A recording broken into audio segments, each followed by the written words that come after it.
The Armless Maiden and Other Tales for Childhood Survivors, edited by Terri Windling. Deeper meaning resides in the fairy tales told to me in my childhood than in any truth that is taught in life. Johann C. Friedrich von Schiller. When a woman tells the truth, she makes room for more truth around her. Adrian Rich. If you've got skeletons in the family closet, then you might as well make them dance. George Bernard Shaw. Introduction. The Armless Maiden is a theme anthology, that theme being childhood and its darker passages. Yet it was not created in the usual anthology fashion. It grew over 3 years, out of conversations and correspondence, out of shared tales, artwork, memories, and dreams. Creating this book was less like compiling text for an anthology than like building a collage made of voices. The background voice is my own, the stories that have meant the most to me in 20 years of working with fairy tales. Arranged against that background are the answering voices of 33 other writers. This is a book about childhood, but even though it is full of fairy stories, it is not a book for children. The notion that fairy tales were exclusively meant for children's ears is one that came about largely in Victorian times, when the adult oral storytelling tradition was widely replaced by printed novels and a new fashion for stories of social realism. As the old oral tales were banished to the nursery, the more violent or sexual stories were changed, watered down to make them more suitable for innocent ears. Even folklore enthusiasts, like the Brothers Grimm, used a heavy hand to edit the tales, changing, for instance, cruel mothers and fathers into wicked step-parents instead. These watered-down versions are the fairy tales most of us are familiar with to this day. The Victorians fancied a highly romanticized view of fairy stories and of childhood itself. They clung to the notion of the idyll of childhood, a bucolic time of simplicity and innocence, despite the daily evidence of homeless, overworked, prostituted children crowding their city streets.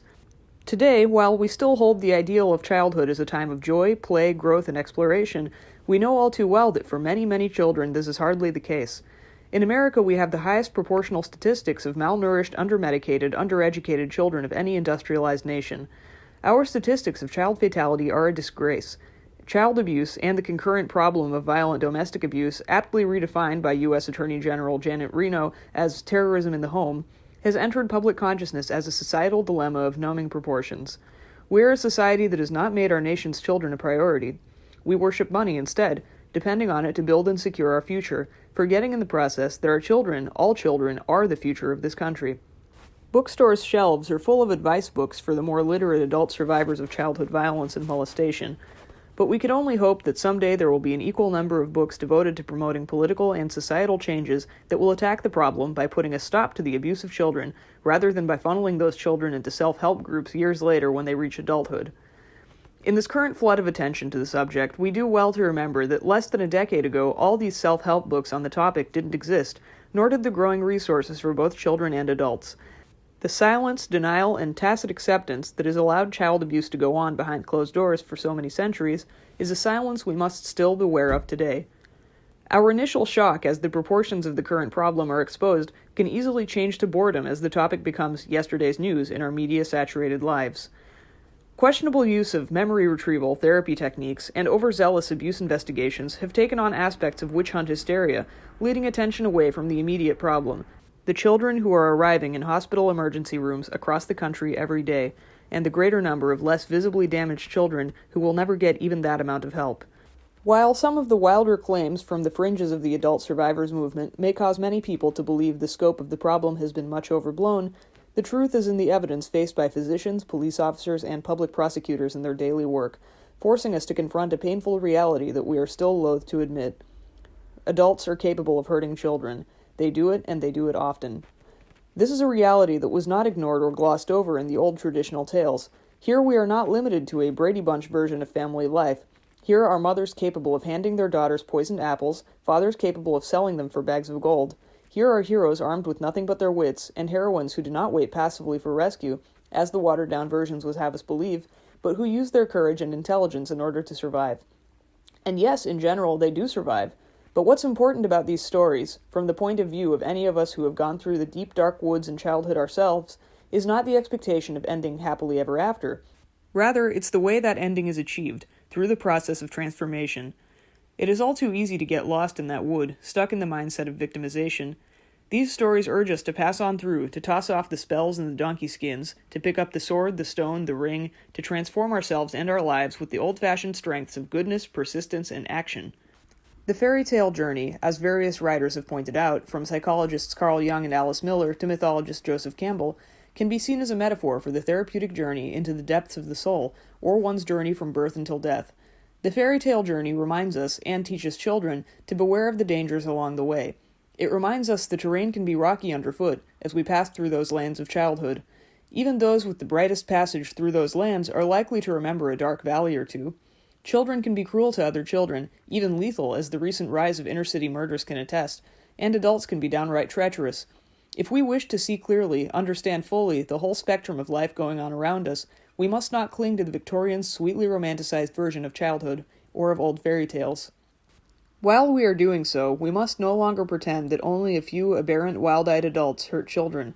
Other adults lurking on playground corners and in daycare centers, always the other and not ourselves.